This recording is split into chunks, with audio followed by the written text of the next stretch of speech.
Driver, गाड़ी को फौरन किसी गटर के ढक्कन पर खड़ा करो। इसमें बम लगाया जा चुका है। Yes sir. बहादुर, काला बटन खींचो।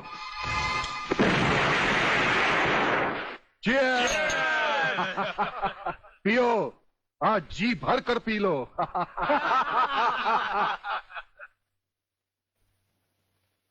स्वामी जी, ये सुखद समाचार टीवी पर भी तो सुन ले। हाँ, ऑन करो। आज सदन के दोनों पक्षों ने इस हत्याकांड की तीव्र आलोचना की। इस हत्याकांड के षड्यंत्र के बारे में हमारी विशेष संवाददाता मोना अलवी की एक रिपोर्ट। आज दोपहर ब्रिगेडियर सूर्यदेव सिंह अपने विशेष दस्ते के साथ भोजन के लिए रवाना हुए। अचानक उन्हें अपनी कार में सिग्नल सुनाई दिया, जो कार में बॉम्ब रखे जाने का संकेत देता है। सूर्यदेव सिंह ने अपनी गाड़ी एक गटर के ढक्कन पर रुकवाई और अपने विशेष दस्ते के ब्लैक कमांडो से ये काला बटन खींचने को कहा। इससे गाड़ी के नीचे का हिस्सा साइड में खिसक गया और धमाके से पहले ही ब्रिगेडियर सूर्यदेव सिंह अपने आदमियों के साथ ही भूमिगत हो गए। तो इस तरह उन्होंने अपनी समझदारी और बहादुरी से अपनी और अपने आदमियों की जान बचाई। तो आइए आज हम ब्रिगेडियर सूर्यदेव सिंह से आपका साक्षात्कार कराएंगे।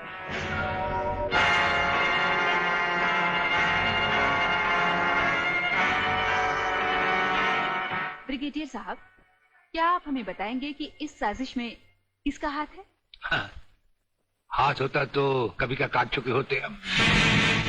ब्रिगेडियर साहब, आप हमारे दर्शकों को बताएंगे कि इन देशद्रोहियों ने आप पर हमला क्यों किया?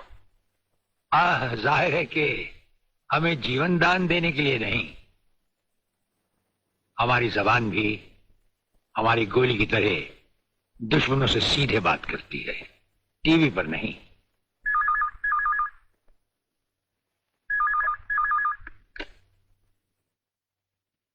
हेलो। ज्यादा आंखें पार कर हमारा न्यूज देखोगे तो जल्दी अंधे हो जाओगे।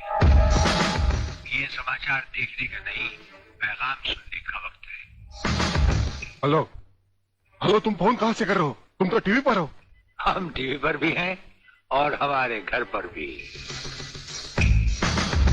गेंडा स्वामी, ये टाइम बम का खेल हम तब से खेल रहे हैं जब तुम्हारे बाप दादा अपने बालों में खिजाब लगाते थे। याद रखना, तुमने सिर्फ एक टाइम बम फिट किया था जो हमारा बाल भी बैंका न कर सका, मगर हमने तुम्हारी मौत के लिए इतने बम तैयार कर रखे हैं जो तुम्हें तो क्या, तुम्हारे पालतू कुत्तों को भी बचने का टाइम नहीं देंगे। ब्रिगेडियर साहब, क्या आप उन देशद्रोहियों को कोई पैगाम देना चाहेंगे? पैगाम?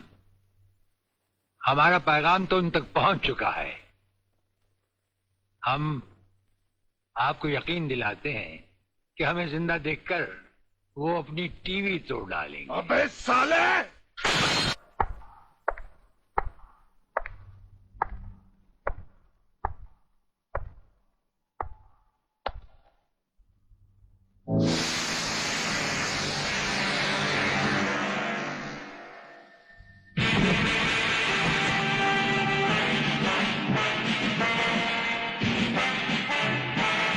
कुछ ही देर पहले तुम जेल की कोठरी में बंद थे, फिर वहां से निकले कैसे? और अपने ये कपड़े पहनकर यहाँ किसके हुक्म से आए? हम अपने हुक्म के खुद मालिक हैं। हम अपने हुक्म से ही अंदर आए थे और अपने हुक्म से बाहर चले जाएंगे। तुमसे अच्छी तरह मिल लेने के बाद।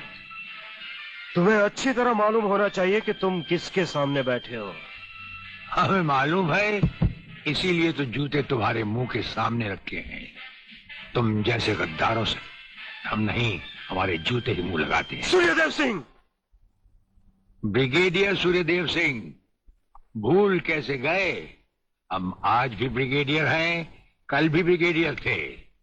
जेल में आना तो एक नाटक था तुम जैसे मुजरिम तक पहुंचने के लिए। और ये रहे तुम्हारे काम के कागज।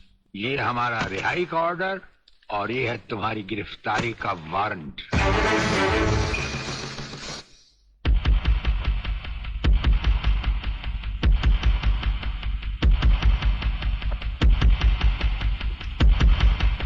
याद करो वो दिन जब तुमने ये वर्दी पहनने से पहले एक कसम खाई थी, याद करो। हम कसम खाते हैं कि हम पूरी ईमानदारी और वफादारी से देश और कानून की रक्षा करेंगे।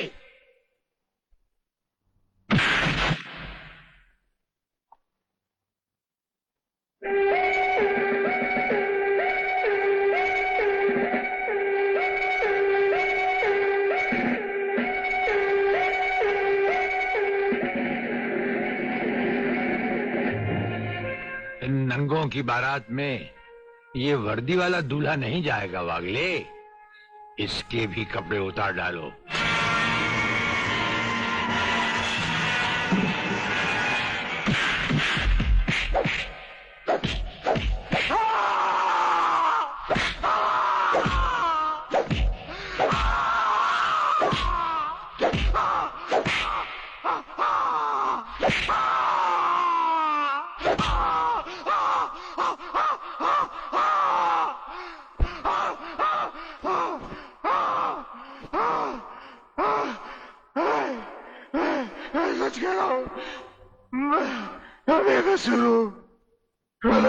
के बारे में मैं कुछ नहीं जानता। बेहोश होने से पहले 3 बार, होश में आने के बाद 3 बार तेरा इसी तरह इलाज करता रहूंगा।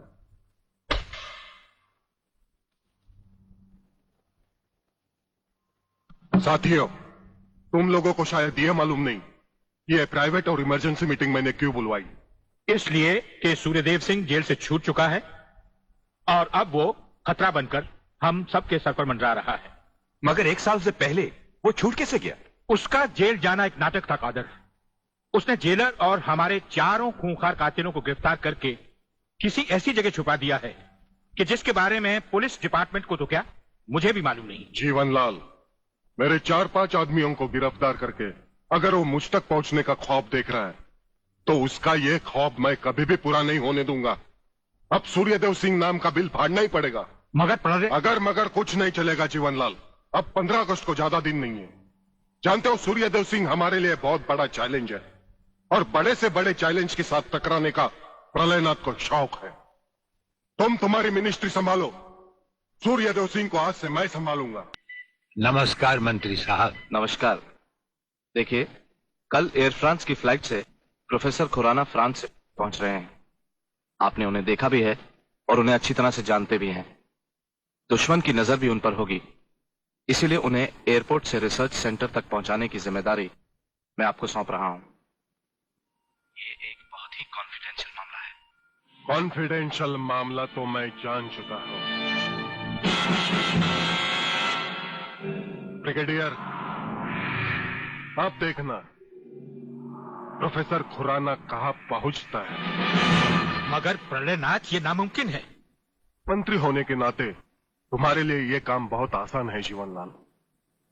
तुम एयरपोर्ट के किसी भी हिस्से से ब्रिगेडियर की आंखों में धूल झोंक कर उसे उठा सकते हो। मगर मैं तो प्रोफेसर को जानता तक नहीं और नहीं उसे देखा है। उसकी फिक्र तुम मत करो, मैंने बॉब को खबर कर दी है। हमारा विदेशी एजेंट फ्रांस से ही प्रोफेसर खुराना का पीछा साए की तरह करेगा और वही तुम्हें एयरपोर्ट पर प्रोफेसर खुराना को तुम्हारे हवाले करेगा। राधा, जब तक मैं तुम्हें दूसरे आदमी तक नहीं पहुंचा देता, यूं ही खामोशी से चलते रहना। एक लफ्ज भी बाहर निकाला तो साइलेंसर लगे रिवॉल्वर से कब गोली निकलकर तुम्हारे अंदर दाखिल हो जाएगी किसी को पता भी नहीं चलेगा। मुफ्त।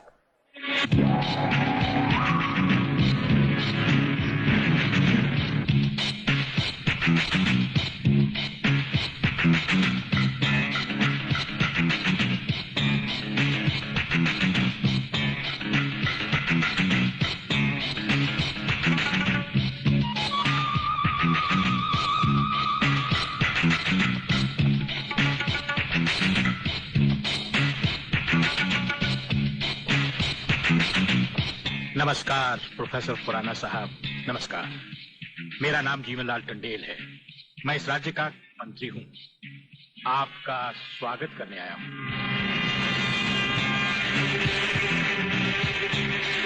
प्रोफेसर, तुम्हारे गले में जो मैंने हाथ डाला है उसमें बम लगा है जिसका रिमोट कंट्रोल मेरी जेब में है। जरा भी होशियारी दिखाई तो तुम्हारे चीथड़े उड़ जाएंगे, समझे? खामोशी से मेरे साथ चलो, चलो। आइए।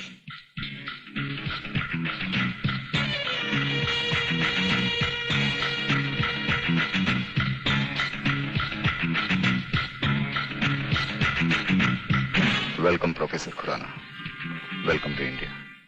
वाह जीवनलाल वाह, आज तुमने तो कमाल कर दिया प्रोफेसर खुराना। वो ब्रिगेडियर तो बेचारा एयरपोर्ट पर हाथ मलता ही रह गया और प्रोफेसर हमारे जाल में कबूतर की तरह फंस गया।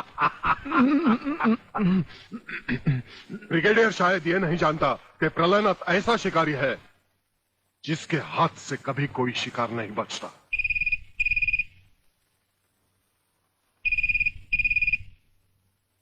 खोल दो इसे। हेलो। अंधे के हाथ बटेर लग जाए तो वो शिकारी नहीं बन जाता गेंडा स्वामी। जिसे तुम प्रोफेसर खुराना समझे बैठे हो वो दरअसल तुम्हारा अपना ही एजेंट है, जो फ्रांस से प्रोफेसर खुराना का साई की तरह पीछा करता आ रहा है, समझे? प्रोफेसर तो वहां पहुंच चुके जहां उन्हें जाना था। मुझे माफ कर देना प्रलयनाथ जी, मैं प्रोफेसर खुराना नहीं, आप ही का एजेंट हूं। मगर हवाई जहाज में ही ब्रिगेडियर के कमांडो ने मुझे मजबूर कर दिया। प्रोफेसर ने गन पॉइंट पर मुझे जीवनलाल तक पहुंचाया। मैंने वहां भी कहना चाहा, लेकिन इन्होंने बम वाला हार मेरे गले में डाल दिया। मैं कुछ कहता तो वहीं जान से मारा जाता।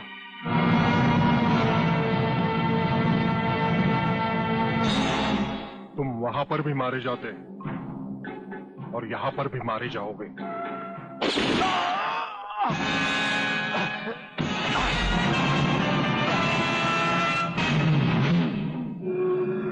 मैंने विदेशी एजेंट को तो सजा दे दी है ब्रिगेडियर, मगर प्रलयनाथ से ये दुश्मनी तुम्हें बहुत भारी पड़ेगी। जो भारी ना हो वो दुश्मनी ही क्या प्रलयनाथ। तो एक बात मेरी भी अपने कान में अच्छी तरह उतार लो ब्रिगेडियर।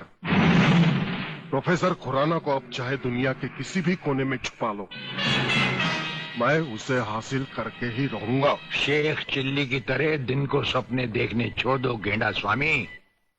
हम आंखों से सुरमा नहीं चुराते, हम आंखें ही चुरा लेते हैं ताकि सुरमा लगाने की नौबत ही ना आए, और फिर तुम्हारा अंजाम वही होगा।